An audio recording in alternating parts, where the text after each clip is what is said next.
Hello, guys. This is a listener by Angelo, and today is May 26, 2025. And thank you po sa pakikinig ulit dito sa News Listener. Okay? If hindi pa kayo nakapag-subscribe, please subscribe to this channel. All right? Now, pag-usapan naman natin si Bong Revilla kasi nung midterm election 2025, natalo siya. Ngayon, nung natalo siya, sabi niya, magfa-file down siya ng cyber libel case against sa mga fake news peddlers. Ah, kasi yun ang nagpatalo sa kanya. Alright? Okay. Well, pag-usapan naman natin yung ano nangyari doon sa kaso ni Bong Revilla. Kasi sabi niya, wala naman siyang acquainted na siya, di ba? Okay. So pag-usapan naman natin 'yan. Sabi niya dito before tayo pumunta sa pera na dapat niya isole, may re-reveal ako mamaya. So, sabi niya dito, is eyeing to file cyber libel charges against individuals who purportedly spread fake news against him. And sabi niya dito, yun ang rason kung bakit siya natalo sa 2025 midterm election. Okay? Anyway, ang dami naman factors kung bakit siya natalo, di ba? One, siguro sawa na yung mga tao sa budots. Puro na lang budots, di ba? Okay, or maybe sawa na yung mga tao sa political dynasty o sa mga artista na laging nakakapasok sa gobyerno, especially sa Senado, di ba? Okay, anyway, punta tayo kay Raymond Fortune. Siya ay counsel ni Revilla. At sabi niya dito, it is regrettable that his aspiration to continue to be of service to the country had been derailed kasi sa mga tao o individual na nagpa-spread ng fake news against kay Bong Revilla.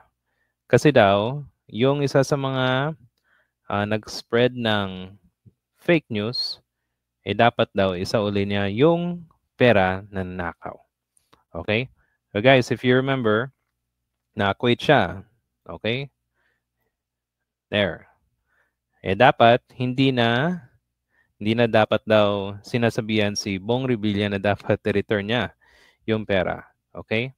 Merong catch actually doon sa pera na dapat niyang isauli. Okay? So, wait. Medyo palaki natin to. There. Okay. So, sabi dito, Fortune argued that Revilla has no obligation to return the 124 because he was acquitted in the plunder case. Acquitted siya ng Sandigan Bayan. Okay? Good. Okay. Now, ang dapat ipasauli daw ay yung si Janet Napoles, tsaka yung Chief of Staff ni Revilla. Sila yung guilty ng plunder at sentenced to reclusion perpetua. Okay? So they're saying si Revilla ay hindi siya accused kasi walang pumuntang pera sa kanya. Okay? So, yon ang nagpa-acquit kay Bong Revilla. Again, ang nagpa-acquit sa kanya ay ang Sandigan Bayan Court. Alright? Napuntahan natin yung dito sa iba. Ito ay GMA News also.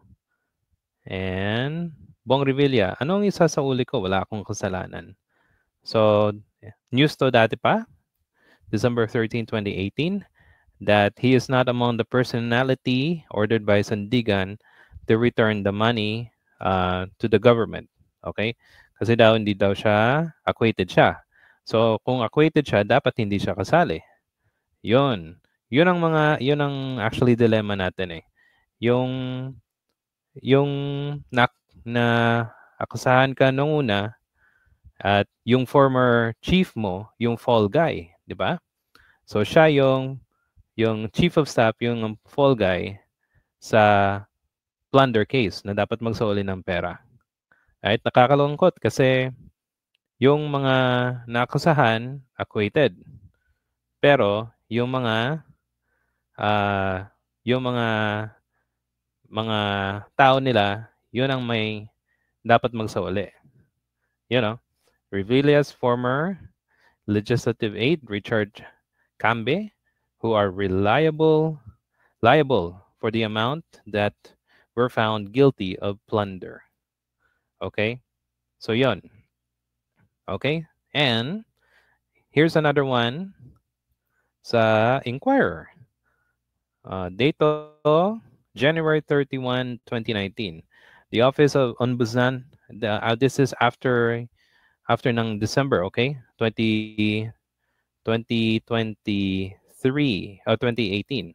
So 2019, sabi ng Ombudsman, na-urge nila, gusto they urge the Sandigan Bayan to compel Bong Revilla to pay for 124.5 million civil damages to the National Treasury despite the acquittal of plunder case. So gusto ng ombudsman na magbayad si Bong Revilla. Inuutosan nila yung sandigan na dapat si Bong Revilla ay magbayad ng 124.5 million pesos. Okay? Balik sa National Treasury. At dito 17-page motion, anti-graft court, First Division, January 28, stated prosecutor said that while Revilla was acquitted of plunder, it did not mean he had no civil liability since the crime was executed through his office. So that means yung krimen na nangyari, yung pag-plunder ng pera ay nangyari sa kanyang opisina. At yung chief of staff lang niya ang nakasuhan, tsaka si Janet Napoles. So dapat daw, sabi ng ombudsman, na dapat siyang pagbayaran ng 124.5 million civil damage sa National Treasury. Dapat magbayad siya. Yun ang actually ng dilemma kasi ayaw magbayad ni Bong Revilla kasi daw acquitted siya. Okay? Ito pa yung isa sa mga issues na hindi pa natapos kasi dapat pang pag-usapan or debatihan pa. And hanggang ngayon, wala pang final decision doon sa 24.5 million na isaole niya. Okay, guys? So that means hindi pa siya tapos. Okay? Dapat magbayad siya kasi sabi ng isang lawyer, ombudsman, kasi nangyari yung krimen sa opisina niya. Okay? So thank you for listening.